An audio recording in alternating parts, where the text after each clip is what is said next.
El siguiente programa es para todas las edades. No contiene escenas de sexo o violencia.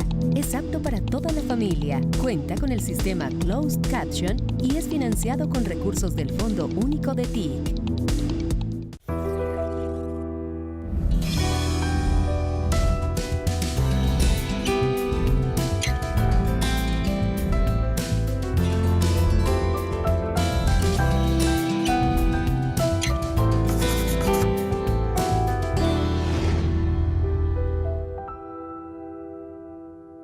Bienvenidos a Entrevistas con Alma de País. Mi invitada de hoy es abogada, defensora de derechos humanos y actual presidenta del colectivo de abogados José Alvear Restrepo, CAJAR. Con ella conversaremos de las amenazas que ha recibido por el ejercicio de su profesión, de la actualidad nacional y también de un reconocimiento que recibió en Washington por efectivamente todo lo que tiene que ver con su trabajo en los derechos humanos. Es importante decirles que ella es Jessica Hoyos, está aquí con nosotros y es la líder también de todo lo que tiene que ver con la implementación de la ley de la comida chatarra, la ley 2021 conocida de esta manera. Jessica, gracias por estar en Entrevistas. Hola, muchísimas gracias a ustedes por invitarme a este importante programa. Bueno, muchos temas para hablar con Jessica, por supuesto también de ella como una mujer líder, abogada de este país, que se puso la camiseta para defender los derechos humanos, pero que sin lugar a dudas le ha traído también momentos pues difíciles. Registraban los medios de comunicación hace poco unas amenazas que usted había recibido por cuenta precisamente de unas denuncias que realizó acerca de la masacre de Mondoñedo. Háblenos de ese caso. Bueno, pues la masacre de Mondoñedo, como es conocida, ocurrió pues ya hace bastantes años y la responsabilidad es de integrantes de la policía. Integrantes de la policía decidieron seguir a un grupo principalmente de jóvenes, estudiantes, a quienes uno a uno se los llevaron, los detuvieron, allí los torturaron y luego se los llevan fuera de Bogotá, pues precisamente en Mondoñedo. Allí les rocian gasolina y prenden sus cuerpos para que sus familiares nunca los pudiesen encontrar. ¿Y CAJAR o usted particularmente, digamos que comienza todo este tema de denuncia de esta masacre? Sí, pero principalmente por la familia. Claro. Es la familia la que empieza a denunciar todos estos hechos. Afortunadamente, por la búsqueda inmediata de la familia, logran encontrar los cuerpos. Al otro día, vale la pena decir que asesinan a otras 2 personas en barrios acá en Bogotá. Y pues luego ellos llegan al colectivo de abogados y abogadas José Alvear Restrepo, en donde pues otros abogados y otras abogadas inicialmente les acompañan. Y desde el inicio en este caso no se quería que se supiera la verdad.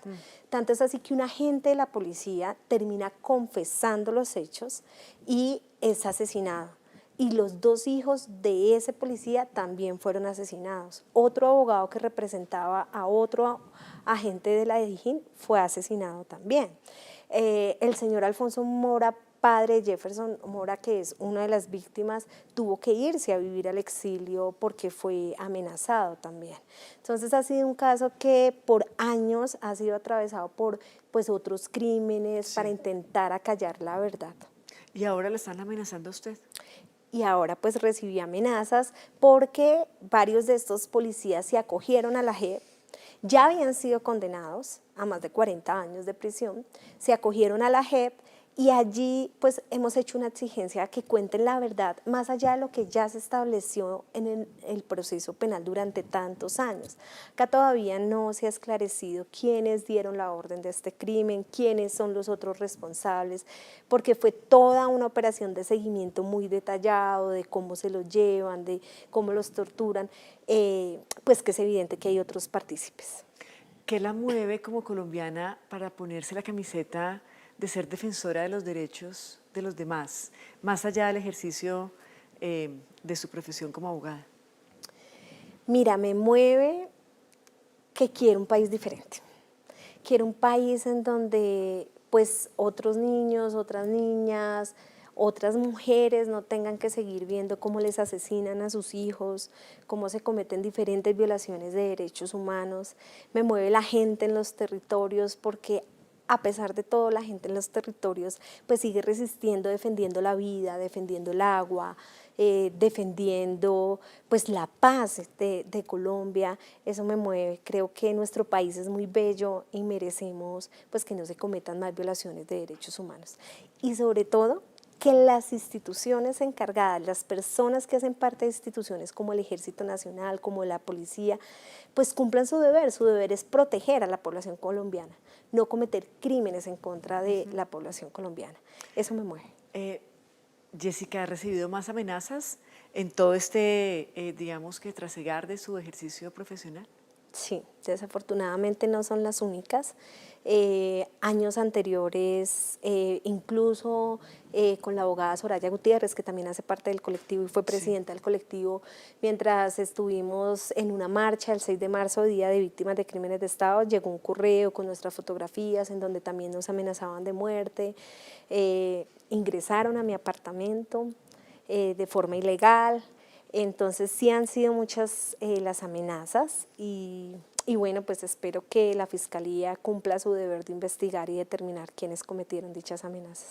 ¿Qué la hace seguir en pie? A pesar de todo eso, ser una mujer pues supremamente joven al frente de Cajar, que es un colectivo que tiene una historia en el país, por supuesto, precisamente por la defensa de los derechos humanos. ¿Qué la hace seguir al frente?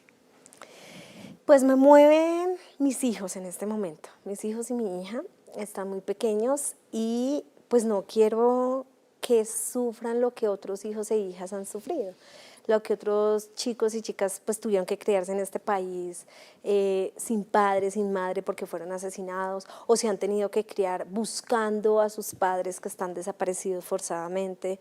Pero me mueven también pues las madres de los hijos ejecutados extrajudicialmente que hoy siguen reclamando verdad, que siguen reclamando justicia. Me mueven los familiares de las personas desaparecidas forzadamente que pues a pesar del dolor siguen buscando a sus seres queridos y sobre todo el mensaje común de la mayoría de estas víctimas es que piden verdad y piden justicia para que estos hechos nunca más se repitan. Claro. ¿Cómo analiza usted, por ejemplo, que Colombia, infortunadamente, sea un país que se ha debatido entre graves violaciones de derechos humanos y crímenes de lesa humanidad? ¿Por qué históricamente nos tocó? Uy, esa pregunta es muy difícil. Y yo creo que hay muchísimos factores. Entre ellos, pues acá tenemos violaciones de derechos humanos, violaciones del derecho internacional humanitario, y todas ellas pues obedecen a diferentes situaciones. Pero una de las que hemos identificado que es la violencia sociopolítica es porque aquí en Colombia desde los 60 se construyó la doctrina del enemigo interno. Es decir, que todo aquel que se organizaba por reclamar sus derechos humanos, llámese sindicalistas, llámese campesinos, defensores de derechos humanos, pues fueron estigmatizados como blancos legítimos. Y fueron objeto de una inteligencia ilegal, pero además una inteligencia que uno se pregunta, bueno, ¿de verdad pagamos impuestos los colombianos y las colombianas para hacer ese seguimiento tan detenido a personas que le están aportando a la sociedad? En un país que se ha denominado democrático, pues durante tantos años, pues deberíamos de respetar que las otras personas… La diferencia, claro. La diferencia. Y eso no ha pasado. Y creo que Colombia tiene una deuda y es cambiar, transformar, de ver al otro que se organiza por reclamar derechos humanos como enemigo interno y al contrario, verlo como la persona que está aportando a fortalecer la democracia. En ese mismo orden de ideas, ¿qué tan fácil es en Colombia reclamar realmente por la reparación, digámoslo así, integral de los derechos humanos de los ciudadanos? ¿Es fácil, es sencillo? ¿Usted que se mueve en ese mundo? No, no es fácil. No es fácil, entre otras, porque aquí muchas veces se le niegan incluso la voz a la mayoría de víctimas y se encuentran las víctimas con una institucionalidad que termina siendo fría, enredada, que no está dada para prestar los servicios pues a personas que tienen además una carga de dolor muy fuerte, que han sido lastimadas incluso en su dignidad como personas. Usted hablaba ahorita de lo que buscaban las víctimas, ¿no? Que es la verdad, la reparación y la no repetición. Pero cuando hablamos de la no repetición, a veces puede sentir uno que ni siquiera ni el Estado, ni el país, ni los territorios, ni el conflicto actual está realmente garantizando esa no repetición.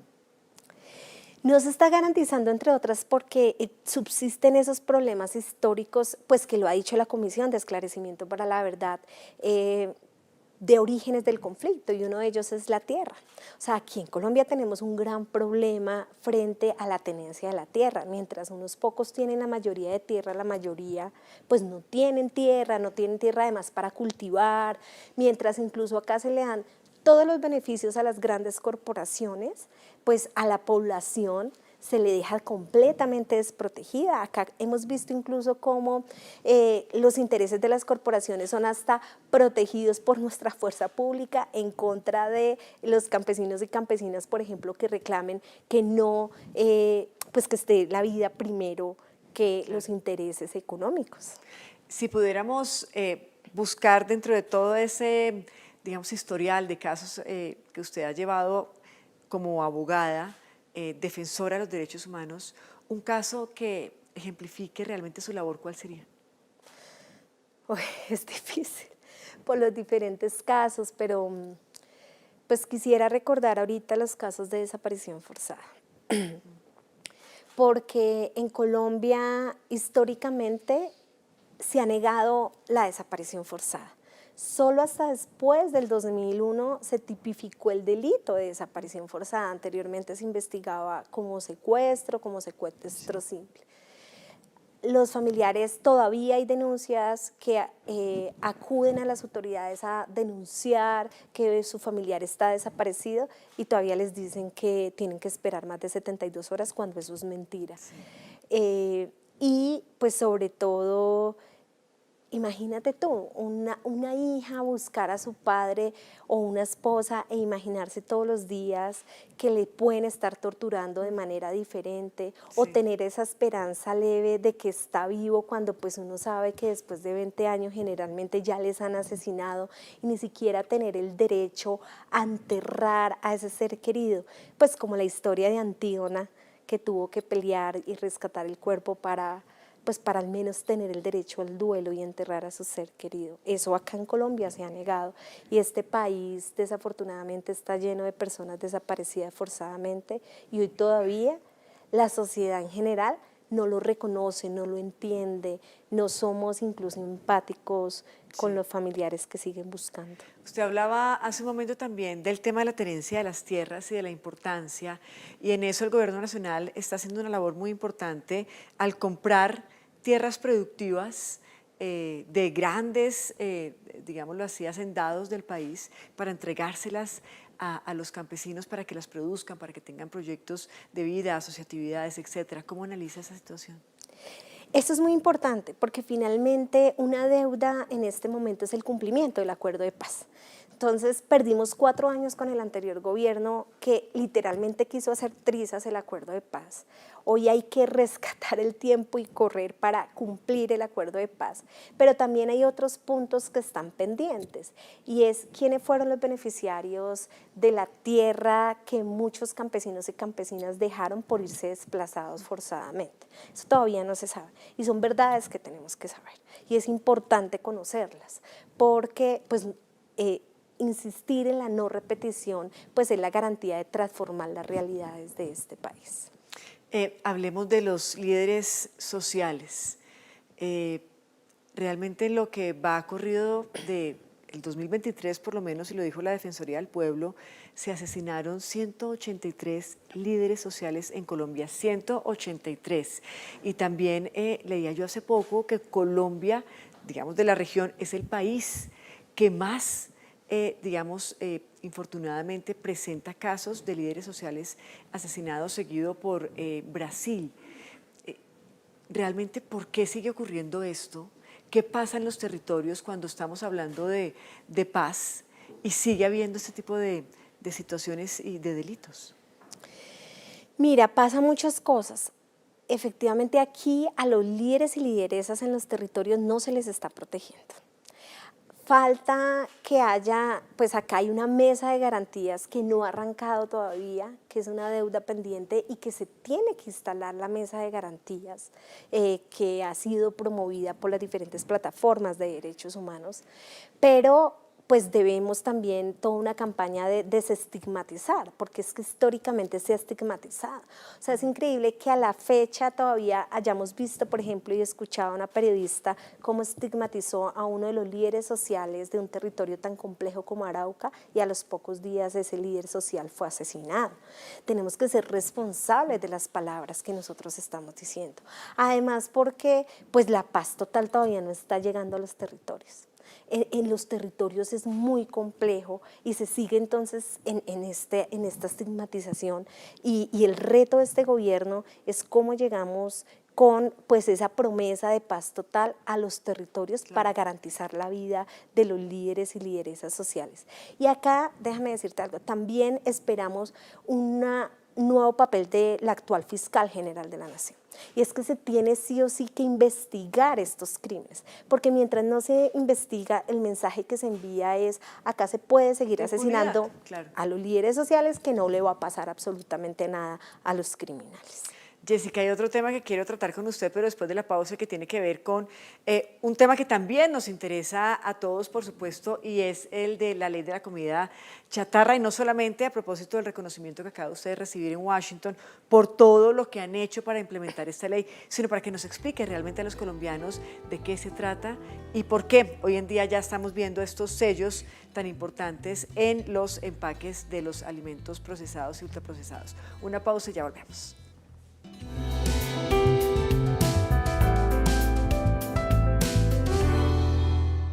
El abandono del Estado, la presencia de grupos armados ilegales y las actividades criminales, además de terror y sufrimiento, generaron atraso, pobreza y desigualdad en el campo colombiano.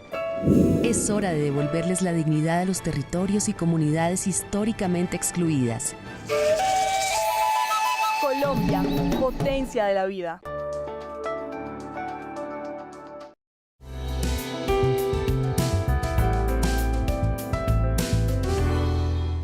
Continuamos en entrevistas con Alma de País, conversando con Jessica Hoyos. Ella es la presidenta de CAJAR, quien acaba de recibir en Washington por la Campaign for Tobacco Free Kids y el Global Health Advocacy un reconocimiento muy importante por su labor para poner en marcha la Ley 2021, conocida como la Ley de la Comida Chatarra. Jessica, pero recapitulemos brevemente, ¿qué es la Ley de la Comida Chatarra y por qué ya empezamos a ver estos sellos ya desde un tiempo atrás, desde el año pasado realmente, estos sellos en la mayoría de alimentos procesados, ultraprocesados, embutidos? Bueno, mira, quiero primero decirte que fue un esfuerzo colectivo de varias organizaciones. Estuvo detrás pues, Red Papás, de Justicia, FIAN, impulsando esta ley que se implementara en Colombia, que es una recomendación de la Organización Mundial de la Salud. Y fue muy difícil, más de 6 años para que por fin la tuviéramos acá en Colombia. Y lo que busca es informar a la ciudadanía, que se sepa que el producto que quiere consumir pues o es alto en grasas saturadas, o es alto en sodio, o es alto en azúcares, o contiene edulcorantes, porque muchos de esos productos incluso se venden como saludables. Sí. Mucha gente se ha acercado y me ha dicho: yo no puedo creer que tal producto tenga los sellos cuando yo creía que era un producto saludable. Es decir, no nos estaban dando la información real de lo que contiene. ¿Y por qué se habían demorado tanto? En implementar la ley, por la interferencia de la industria, que es algo que desde el colectivo hemos denunciado. Acá hay unas prácticas poco éticas de la industria de ultraprocesados y bebidas azucaradas, que entre otras, mira, primero pues financia campañas electorales de congresistas y luego creen que por financiar pues les deben unos favores y terminan los congresistas legislando a favor de los intereses económicos y no de la ciudadanía. Incluso por eso hace 2 semanas tuvimos que demandar a 3 congresistas por conflicto de interés en una demanda de pérdida de investidura, porque creemos que pues la ética de los congresistas es que legislen para todos y para todas, no para los intereses económicos de alguna industria. Pero además de eso estábamos viendo hace un momento los sellos que son hexagonales, pero al principio fueron redondos. Y uno, digamos que pasa por encima de esos detalles, pero hay gran diferencia entre el sello redondo y el sello hexagonal. ¿Por qué? Mira, el sello redondo, el circular, fue el propuesto por la industria, por la ANDI. Ellos públicamente dijeron que proponían ese sello. Y sí hay una gran diferencia, claro. no es simplemente de forma, sino que hay estudios en donde te demuestra que el círculo la gente lo puede confundir con sello de calidad, Claro. mientras que el o es más octágono, amigable, tiene menos esquinas. O sea, hay un tema ahí también, digámoslo así, que semiótico, simbólico, en donde este sello, que es el hexagonal, es el que rige y el que ve uno en los demás países. además no es gratuito que tú vayas en el carro y el par esté en un hexágono, es una advertencia. Una alerta. Es una alerta y el cerebro lo asocia de esa forma. ¿Y hoy en día lo estamos viendo así o lo seguimos viendo redondos? Todavía hay unos sellos redondos porque luego hubo toda una demora en la resolución del Ministerio de Salud, del anterior ministro, y bueno, todavía hasta que agoten el inventario van a tener tiempo y seguramente lo vamos a seguir viendo. Hablemos básicamente del impuesto saludable, que es un tema también muy importante. ¿Ya empezó a regir ese impuesto saludable? Ya empezó a regir y casi que no, porque también fue ¿Y también fue otra una labor de medida ustedes encajar? junto con otras Sí. organizaciones, junto con Red Papá, de Justicia, FIAN, tal cual, estuvimos impulsando esta medida y mucha ciudadanía, porque esta también es una recomendación de la Organización Mundial de la Salud. Mira, aquí en Colombia las enfermedades no transmisibles están aumentando. Está aumentando incluso, hace muchos años la diabetes tipo 2 no se veía en niños y niñas, Sí. y hoy la vemos. Y en niños pequeños, de 2 y 3 años, y no es diabetes gestacional, que es la que uno creería que puede estar, no, es diabetes para toda la vida. Es para toda la vida. Y son enfermedades que se están causando por el excesivo consumo de estos productos, de bebidas azucaradas, de ultraprocesados, cuando muchas veces nos confunden, porque es que mira, el marketing de la industria es muy grande y es muy fuerte, y a ti te pueden vender algo que es una bebida completamente azucarada como un juguito de fruta. Claro. Y es mentira. Y a veces los padres y las madres, por no tener la información real de lo que contienen esos productos, termina dándole esos productos a los niños y niñas que les enferman. Claro, además habrá gente que se preguntará, bueno, ¿por qué Cajar, este colectivo, está realmente involucrado con este tipo de temas como la ley chatarra? Pero pues la respuesta es sencilla, porque también hace parte de los derechos humanos, el derecho a la alimentación saludable, el derecho a la seguridad alimentaria. El derecho además a la soberanía alimentaria, a la salud, a una vida digna, y el derecho a que tú sí realmente puedas decidir, porque acá nos decían, es que ustedes no dejan que la gente decida. No, ¿tú cómo decides si no tienes la información clara de qué es lo que realmente contiene? Entonces, si tienes la información clara, pues tú decides, porque nosotros acá no estamos buscando prohibir, estamos buscando que las personas tengan información clara, que esos productos, como lo dijo la Corte Constitucional, son nocivos para la salud, no son alimentos, son nocivos para la salud. Jessica, ¿y este impuesto, este impuesto a las bebidas azucaradas y a los alimentos ultraprocesados, etcétera, ¿a dónde va? Bueno, ese impuesto todavía no tiene, ¿Destino? o sea, destino. Cuando llega, lo que hace la DIAN cuando preguntamos es cómo redistribuir los porcentajes, entonces puede ir perfectamente una parte a educación, puede ir perfectamente, no tiene una destinación específica. ¿Pero ya subieron esos alimentos saludables de precio? Esos alimentos que no son saludables, que no son saludables, sí. ya tienen que haber subido de precio. Entonces, en algunos lados ya hemos empezado a ver que ya empezaron a subir de precio. En otro vamos a ver si la industria nos subsume ese impuesto y lo asume. Esperamos que realmente se cumpla, pero sobre todo lo esperamos es porque la gente pues tiene que ser consciente que si sigue consumiendo esos productos, incluso después le va a salir más costoso cuando tenga hipertensión, cuando tenga afectación en sus riñones, cuando tenga enfermedades que terminan siendo muy costosas. Claro, porque hay que hacer un poco de pedagogía y es que si sube la bebida azucarada de precio, este alimento que no es saludable, pues realmente no es para perjudicar al ciudadano, es para para decirle que le sale más barato ir a la tienda de la esquina, comprar la mora y hacerle jugo. Exacto, y para decirle que en este país que tiene tantas frutas, o sea, es que nosotros somos un país súper biodiverso, tenemos frutas, tenemos verduras, incluso cuando compramos la fruta apoyamos a los campesinos y a las campesinas que son quienes nos alimentan. Tenemos que ser conscientes que incluso lo que comemos nos puede enfermar nuestro cuerpo, pero pues también el medio ambiente, porque a veces la gente dice, yo llevo mi bolsita de tela, pero que está comprando un montón de paqueticos que viene en plástico de un solo uso que te termina enfermando, pero termina además contribuyendo pues a la contaminación. Bueno, me gusta ese mensaje con el que nos vamos a nuestro tercer bloque aquí en Entrevistas con Alma de País. Ya regresamos.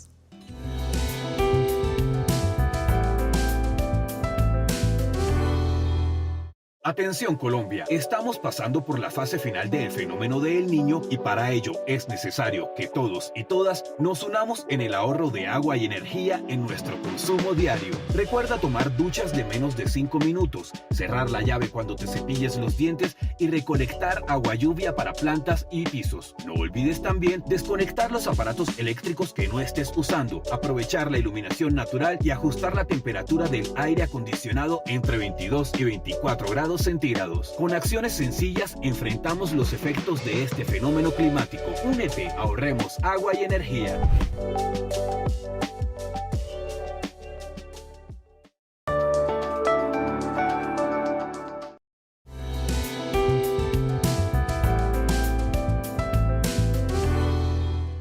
Hoy en Entrevistas con Alma de País, la presidenta del CAJAR, Jessica Hoyos Morales. Ella es abogada especializada en Derecho Penal y en Filosofía del Derecho, con una maestría en Estudios Políticos, pero ante todo es una colombiana que lucha a diario por la defensa de los derechos humanos.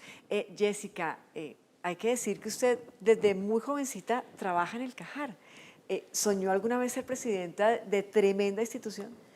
Bueno, pues cuando inicié en el CAJAR, no lo había soñado, porque inicié efectivamente muy joven y luego, bueno, la vida me fue permitiendo estar en esta institución en donde hay hombres y mujeres pues muy valientes, la verdad, que le han dedicado su vida a la defensa de derechos humanos en este país. Y, por supuesto, han sido 45 años en defensa de los derechos humanos, pero también ha habido una parte de la sociedad que los ha estigmatizado, incluso que les ha dicho que ustedes lo que hacen es defender a los victimarios.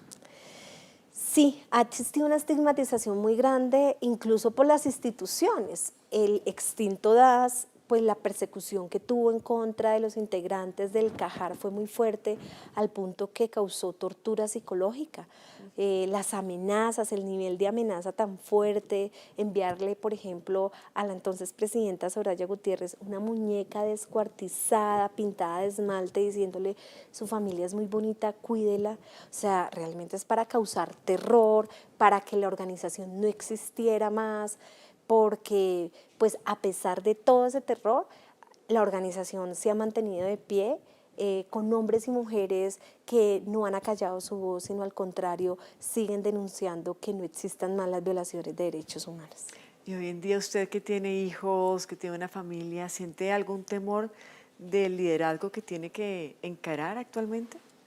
Sí, el miedo existe, claro que sí. Y por los antecedentes y porque continúan las amenazas, porque continúa la estigmatización, pero pues es más fuerte la gente alrededor, la gente que con alegría, que con música trae la memoria de muchas personas que han soñado un país diferente. Es más fuerte la esperanza de creer que sí podemos cambiar este país. ¿Y usted cree, lo experimenta, siente que esta Colombia de hoy es un poco distinta a esa Colombia que seguramente usted misma experimentó hace 10, 15 años? ¿Hace 5? Es distinta porque hoy tenemos un presidente por primera vez en la historia de izquierda. O sea, que comete errores, claro, muchos presidentes y todos los presidentes han tenido que cometer errores, han cometido errores, pero más allá de eso es la esperanza de que por fin estamos dando la apertura a ese país que se llama país democrático. Entonces hay un presidente de izquierda y eso cambia. por primera vez muchos jóvenes, muchas otras personas que creen en esto, pues han tenido la oportunidad de llegar al gobierno. Por primera vez están planteando políticas públicas que lleguen directamente a personas tan necesitadas como La Guajira, por ejemplo. Que se estén pensando hoy crear la reserva agrícola en una parte de La Guajira, en donde al contrario se quiere explotar carbón, pues es la vida enfrentándose a la muerte, porque el carbón pues trae desafortunadamente más destrucción, más muerte, la posibilidad incluso de esos ecosistemas tan frágiles. Entonces sí hay cosas completamente diferentes y sobre todo que seguimos en un país pues democrático, con los tres poderes que hacen incluso contrapeso a este gobierno, y eso es muy importante. Pues ha sido un placer, Jessica, tenerla con nosotros, felicitarla nuevamente a usted y a todas las personas que estuvieron detrás de ese reconocimiento que acaban de recibir en Washington por todo el liderazgo para poner en marcha la ley de comida chatarra, por defender los derechos humanos en el país y por ponerle el pecho, la cara, el frente, incluso a esas amenazas con las que convive diariamente. Gracias. Muchas gracias a ustedes por la apertura y por esta invitación a este gran programa. A ustedes también mil gracias por habernos acompañado. Nos encontramos en otra oportunidad de estas entrevistas con Alma de País. Hasta pronto.